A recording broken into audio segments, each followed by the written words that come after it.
siguiente programa es para todos.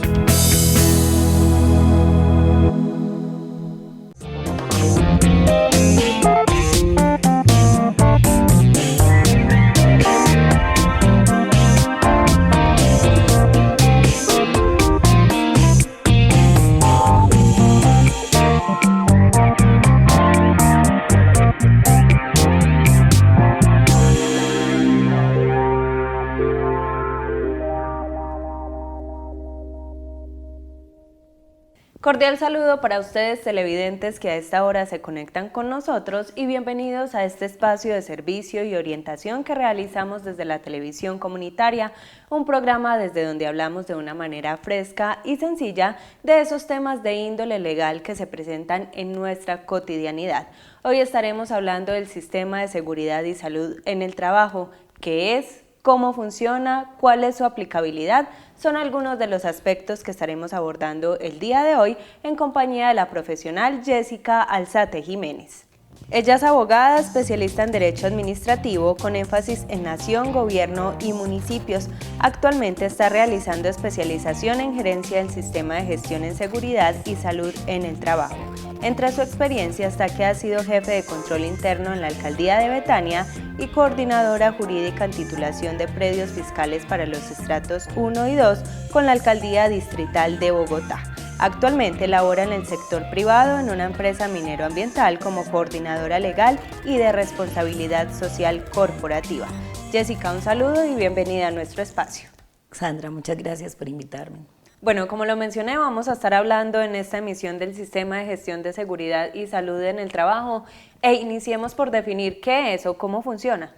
Bueno, para iniciar a hablar de seguridad y salud en el trabajo debemos de entender que la seguridad y salud en el trabajo es un proceso lógico y por etapas que incluye una política, que incluye la organización, que incluye una planificación, una aplicación, evaluación, auditoría y acciones de mejora con el fin de poder prever, identificar, controlar y mitigar los riesgos que se generen en seguridad y salud en espacios laborales. Bueno, a medida que vayamos avanzando en el programa vamos a ir dejando este aspecto un poco más claro, pero sigamos con ese marco normativo. ¿En qué momento se empieza a hablar de este sistema de gestión de seguridad y salud en el trabajo? Pues mira, antes se hablaba de salud ocupacional. Estamos hablando en términos generales de lo mismo, sino que precisamente para esa mitigación de ese riesgo y para evitar accidentes y enfermedades laborales de una manera tan trascendental, se ha venido cada vez estableciendo y completando más este tema, volviéndose un poco más riguroso. Desde el decreto 1072 del 2015, es un decreto único reglamentario que habla acerca de asuntos laborales. Al hablar acerca de asuntos laborales también hablaba acerca de salud ocupacional. Este decreto compila muchas normas, incluyendo, vuelvo y repito, de salud ocupacional, y este decreto es el que nos empieza a dar una matriz o una madre completa de información acerca del tema de seguridad y salud en el trabajo.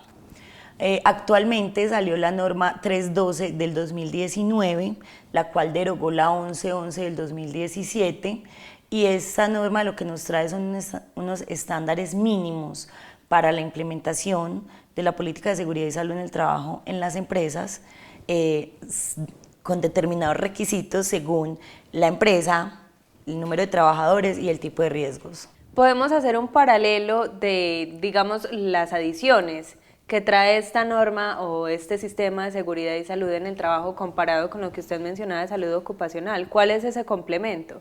No, pues siempre se hablaba de la salud ocupacional, ¿cierto? Que es para lo mismo, para evitar las enfermedades y los accidentes laborales. Y era la identificación igual de los riesgos laborales que traía o acarreaba las actividades que uno tiene que ejecutar en lo laboral, ¿cierto? ¿Qué es lo que trae ahora la 312 del 2019, la antes 1111 del 2017? Trae unos estándares mínimos y lo que se quiere implementar es como tal el sistema de gestión de seguridad y salud en el trabajo en todas las empresas, tanto del sector público como del sector privado, con el fin de que al cumplirse todo este sistema de gestión se pueda lograr efectivamente esa mitigación o en lo máximo evitar cualquier riesgo laboral. ¿Es obligatorio entonces para las empresas implementar este sistema, sean grandes, medianas, pequeñas? Es obligatorio, en estos momentos es obligatorio. A ver, la ley, la 312 del 2019, la norma también lo que hace es extender el término o el tiempo para el cumplimiento, porque obviamente muchas empresas aún actualmente no están cumpliendo con este sistema de gestión, no lo están implementando, y quiero decirles que con esta resolución 312 dan plazo hasta octubre del 2019 para tener implementado el sistema de gestión de seguridad y salud en el trabajo. Y en noviembre del 2019 dice que empieza la vigilancia de este cumplimiento por empresa. Y sí, realmente es obligatorio y sí tiene ciertos requisitos según el tamaño, pues según el número de empleados de las empresas y el tipo o el nivel de riesgo laboral. Bueno, Jessica, precisamente, ¿cuáles son, digamos, esos requisitos generales para la implementación de este sistema de gestión? Bueno, efectivamente la norma da los requisitos uno por uno, pero yo te voy a decir acá general porque se nos iría todo el programa dándote esto. Claro. Pero lo general para que la gente tenga en cuenta en este momento, por si no ha hecho la implementación del sistema de gestión, es para empresa de menos de 10 empleados, ¿cierto? Debe ser un técnico en seguridad y salud en el trabajo, con licencia, con una experiencia de 1 año laborando en este tema en empresa. Puede ser obviamente también tecnólogo, profesional o especialista en seguridad y salud en el trabajo, pero el estándar mínimo de menos de 10 empleados es que puede ser un técnico pero con licencia y con la experiencia de 1 año. Debe haber hecho el curso de 50 horas de seguridad y salud en el trabajo. Tiene que haber un vigía de salud, no se requiere el COPAS, pero sí el vigía, y ya como tal la implementación de la política. Los requisitos son mínimos, pero hay que cumplirlos de esa forma. Está las empresas que son de más de 10 empleados y menos de 50 empleados. Acá se requiere que sea un tecnólogo con licencia, con 2 años de experiencia en el campo de seguridad y salud en el trabajo con empresas, y obviamente en todas se puede que sea profesional en seguridad y salud en el trabajo o especialista, pero el mínimo en este tipo de empresas es que sea tecnólogo con licencia. Ya en este caso sí se tiene que hacer la conformación del Comité Paritario de Seguridad y Salud en el Trabajo y se tiene que hacer el Comité de Convivencia, ¿cierto? Y otros pues estándares que la norma da. El tercero es para empresas de más de 50 empleados. Acá sí exige que sea profesional o especialista en seguridad y salud en el trabajo. Lo mismo el comité paritario, tiene que tener el comité de convivencia, tiene que tener más requisitos como puede ser más extenso el plan de capacitaciones, el plan de trabajo, los recursos económicos para esta implementación. Tienen que haber capacitaciones para esos miembros del comité paritario, para los miembros del comité de convivencia. Tiene más requisitos. Y hay algo que hay que tener en cuenta, que eso lo omiten mucho, y es que para todo lo que dije anteriormente, para empresas de menos de 10 empleados, para empresas de más de 10 y menos de 50, y pues para las más de 50, si están en riesgo, están en el nivel de la ARL, en nivel 4 o 5, Que son los más altos. que son los más altos, tiene que ser un profesional y un especialista en seguridad y salud en el trabajo. No puede ser ni técnico ni tecnólogo. Jessica, ¿cuáles son los beneficios para una empresa, obviamente, al implementar este sistema de gestión? Pues los beneficios son muchos, principalmente porque vas a mitigar los riesgos, vas a controlar los riesgos laborales que pueden haber dentro de tu empresa. También se puede disminuir los accidentes, enfermedades laborales y el ausentismo que es tan común en las empresas, y estás haciendo el cumplimiento de la ley, la cual es obligatoria. Entonces estás evitando sanciones y multas por no cumplir esta política o este sistema. Bueno, usted mencionaba que es un sistema que se enfoca en la prevención, en mitigar ese tipo de riesgos y peligros, pero en sí, en la práctica, ¿qué es lo que se hace?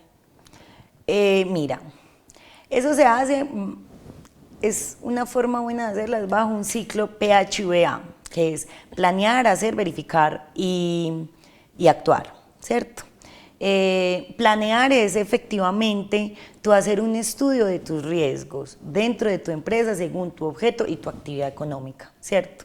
Después de que se hace eso, es planear, hacer, es ya empiezas a realizar, aplicar la política como tal en tu empresa, con todos los requisitos que trae la resolución 312 del 2019, que es muy importante que se la lean las personas que tengan empresas pequeñas, medianas, grandes, léanselo, ahí está absolutamente todo. Después de cumplir todos los requisitos, ya es verificar, que es verificar efectivamente que se esté cumpliendo, que se socializó con los empleados, que ellos también tienen una cultura una cultura de control y de cumplimiento a esa política, ¿cierto? Y que la alta dirección también esté comprometida, o sea, una verificación de la política, que la matriz del riesgo sean los riesgos de la empresa, que se esté cumpliendo, que la matriz del cumplimiento esté en el grado o en el nivel que usted necesita según la fecha determinada para el cumplimiento como tal, y ya el actuar es que según lo que no se encuentra, ahí existen ya los planes o acciones de mejora, que es con el fin de que todo quede organizado, de ejecutar acciones correctivas, ejecutar acciones preventivas, que todo quede organizado para que se dé un cumplimiento total del sistema. Pongamos un ejemplo de un riesgo que se identifique en empresa X y cómo se debe gestionar. Por ejemplo, un factor de riesgo puede ser un factor locativo, ¿cierto? Las instalaciones, una humedad gigante, ¿cierto? Entonces, efectivamente, eso es un riesgo para los empleados que trabajen en esa área, ¿cierto? Si tú no mitigas ese riesgo, si tú no le buscas una solución, qué debo hacer, cómo hago la señalización, cómo le digo al empleado que mientras lo arreglo no puede estar cerca de esa pared porque se puede caer y le puede ocasionar un accidente laboral. Si tú no haces todas esas acciones, ¿cierto? Tú no estás desarrollando el sistema de gestión de seguridad y salud en el trabajo, porque tú estás dejando que tu empleado tenga, o sea, esté en riesgo, y eso a ti te va a traer consecuencias adicionales al no cumplimiento, a que si tiene un accidente laboral y tú omitiste realizar esa matriz, tú omitiste realizar ese proceso, si le pasa algo, hasta puede traer multas, bueno, la multa, pero adicional puede acarrear que tengas que indemnizar al empleado según el accidente de trabajo. Bueno, O sea, y eso es responsabilidad del profesional de esa área, o el COPAS también tiene que ver ahí en ese aspecto. a ver, el Comité Paritario de Seguridad y Salud en el Trabajo, efectivamente, dentro de una de sus funciones es revisar, analizar y estar pendiente del cumplimiento de la política de seguridad y salud en el trabajo. pero esa función sí le compete al profesional, sea técnico, tecnólogo, especialista o profesional en seguridad y salud en el trabajo, de que esas cosas funcionen, ¿cierto? O estén en su adecuado cumplimiento. Pero también, obviamente, recae la responsabilidad para el empleador. ¿Por qué? Porque el empleador, pues, es el que debe asumir también que el profesional está haciendo bien su trabajo y que verificar el cumplimiento, la matriz de cumplimiento del proceso, que no sea un papel. Ahora se ve muy normal que se contraten empresas o que les hacen formatos en seguridad y salud en el trabajo y simplemente un empleador por ahorrarse, exactamente, por ahorrarse una platica, haciendo bien las cosas, contrata esas empresas que le hacen los formatos y le pasan una matriz de cumplimiento del 100, ¿cierto? Y cuando te das cuenta, realmente ni siquiera son los riesgos según tu actividad económica, sino que son unos riesgos tan generales y tan estandarizados y tan copia y pegue, que ¿quién es el responsable ahí? El empleador, o en el sector público el ordenador del gasto, que sería pues como el alcalde, ¿cierto? ¿Por qué? Por efectivamente tomar esas decisiones de no realizar las cosas bien y de no apersonarse. La política de seguridad y salud en el trabajo es igual de importante que una dirección de recursos humanos, que una dirección financiera. Es tan importante que esta es la que te va a ayudar a ti a efectivamente cumplir la norma, a reducir costos por accidentes, enfermedades, ausentismo y por ahí derecho de que tengas de lograr un buen clima organizacional dentro de tu empresa, porque el sistema también acarrea ese tipo de planes de trabajo. Usted mencionaba la actividad económica. ¿Cada empresa tiene una política de seguridad y salud en el trabajo personalizada o cómo funciona? Debería, pues es el deber ser.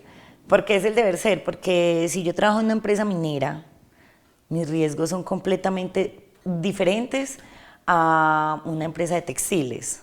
Son empresas completamente diferentes, entonces tú no puedes generalizar riesgos y omitir los que sí tienen relevancia, porque riesgos que tú omites, relevantes, que traen una consecuencia grande, como es una incapacidad permanente, como es una muerte, eso va a traer una repercusión negativa para el empleador.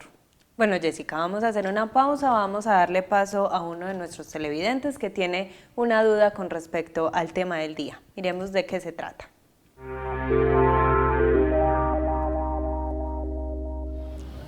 Mi nombre es Luisa Fernanda Posada Escobar y mi pregunta para la abogada es ¿cómo se debe capacitar a los empleados para el sistema de gestión?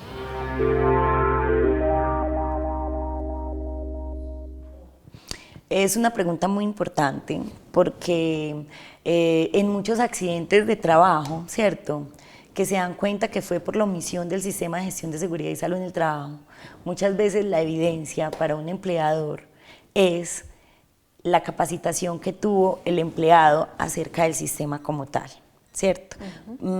¿Cómo se debe hacer? Pues la misma norma dice que tiene que haber un plan de capacitaciones y en el momento en que se va implementando la política, uno de los requisitos fundamentales es la inclusión que tú le das a los empleados a la realización y a la aplicación de la política. Para que, entonces, en teoría tú estás obligado a socializar la política con ellos, estás obligado a publicarla, estás obligado a comunicarla completamente, ¿cierto? Por un lado, y por el otro lado, dentro del estándar como tal, está los planes de capacitación, y son planes de capacitación en todo lo que tenga que ver con la política de seguridad y salud en el trabajo, por ejemplo, manejo de extintores. Entonces tú estás obligado a enseñarles a ellos el manejo de extintores, ¿cierto? Donde hay una evidencia, donde hay una asistencia, donde todo. Si el empleado sufrió un accidente laboral en su momento, fue por ese tipo de eventos, pues ¿cuál es la evidencia? Efectivamente, que sí se les dio la respectiva asesoría o capacitación o socialización al respecto. ¿Por qué? Porque es una responsabilidad de parte y parte, de los empleadores y de los empleados, ¿cierto? Pero realmente quien tiene que darles ese incentivo a ellos de que cumplan, pues es la alta dirección en el cumplimiento y no en conseguir políticas generales que no apliquen a riesgos específicos. ¿Qué pasa? ¿Cuáles son las consecuencias para una organización que no implemente este sistema de gestión? Puede traer consecuencias como multas, sanciones, indemnizaciones, ¿cierto? Por el no cumplimiento.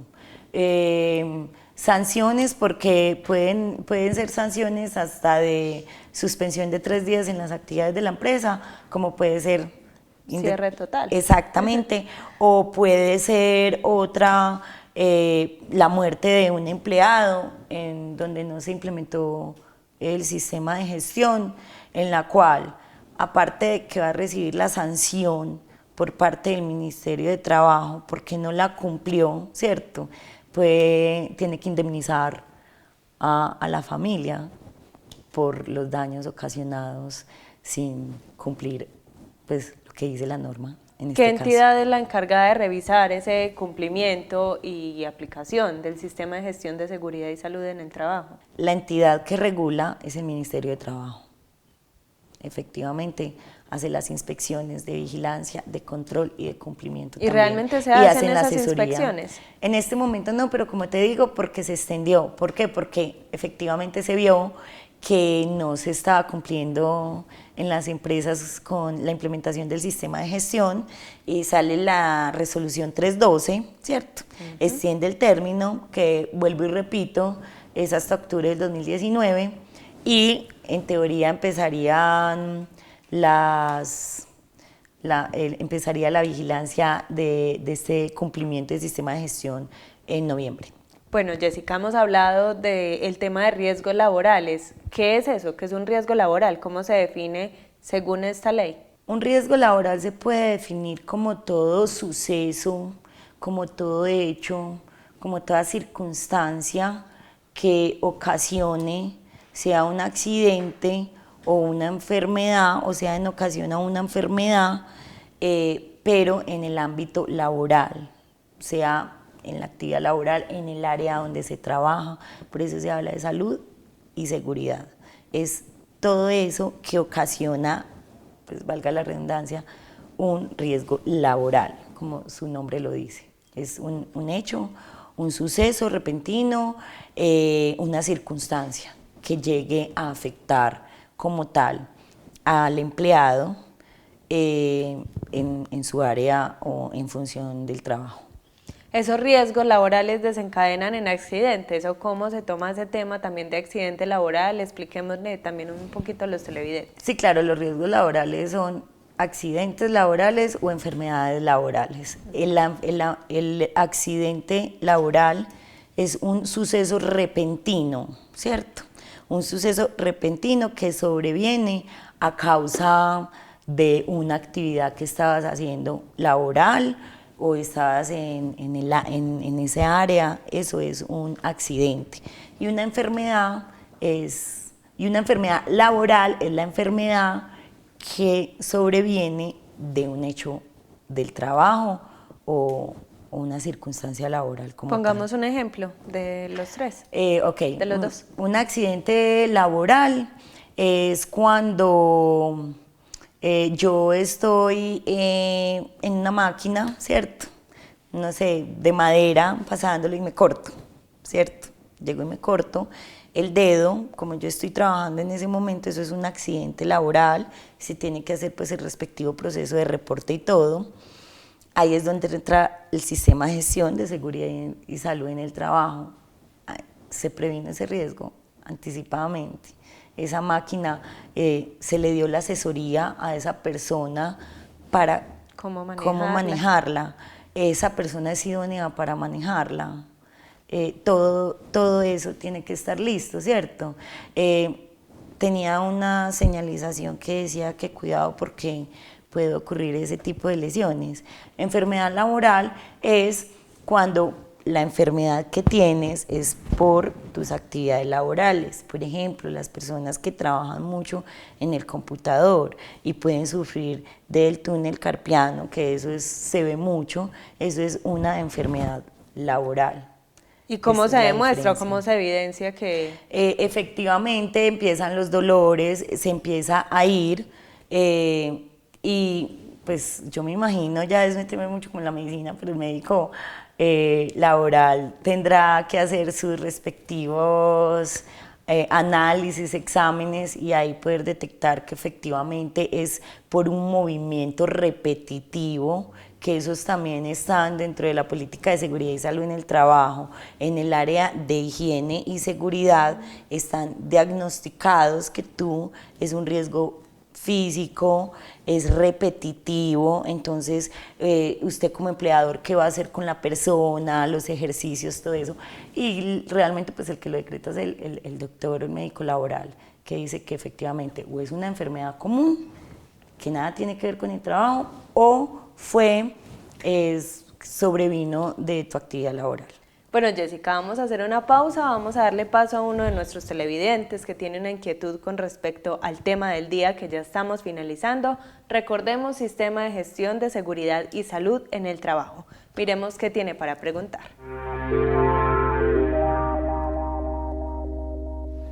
Mi nombre es Sandra Betancourt. La pregunta es para la abogada Jessica. ¿La prevención corresponde solamente a las empresas?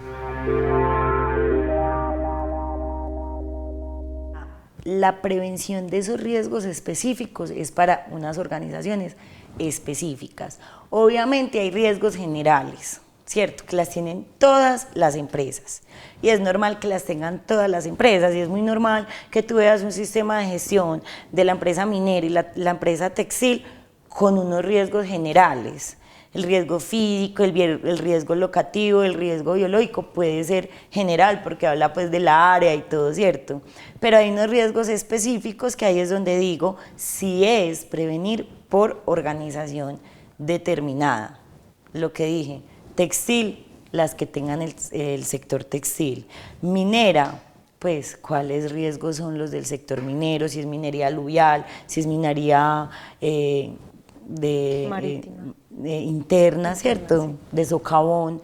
Entonces es mirar todo eso. ¿Por qué? Porque realmente, como les digo, esto es una responsabilidad de la alta dirección y de los empleadores. Y ellos son quienes al último definen qué tipo de sistema de gestión quiere aplicar, qué responsabilidad les va a dar a esa política y hasta qué alcance va para cuidar su empresa, para crear una estrategia de cumplimiento y para evitar, mitigar riesgos y costos también. Pero el compromiso de los empleados sería también ayudar a prevenir. Sí, claro, es de parte y parte, porque un empleado que hace caso omiso a lo que dice la política del sistema de gestión de seguridad y salud en el trabajo, también acarrea sus sanciones o simplemente consecuencias, como que en el momento en que se le ocurra el evento, el empleador eximirse de responsabilidad precisamente porque fue culpa exclusiva del trabajador.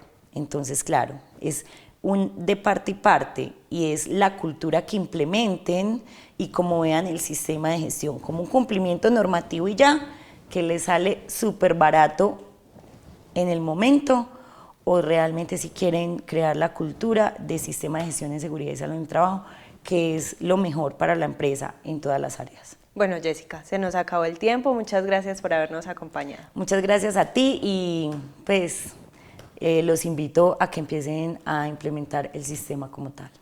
Esperamos, televidentes, que les haya quedado claro este tema que es bien importante, como lo dice Jessica, y que cada vez va tomando más fuerza debido a la reglamentación que ha surgido al respecto. Muchas gracias por habernos acompañado. Nos vemos la próxima semana con otro tema de interés aquí en Al Derecho. Hasta pronto.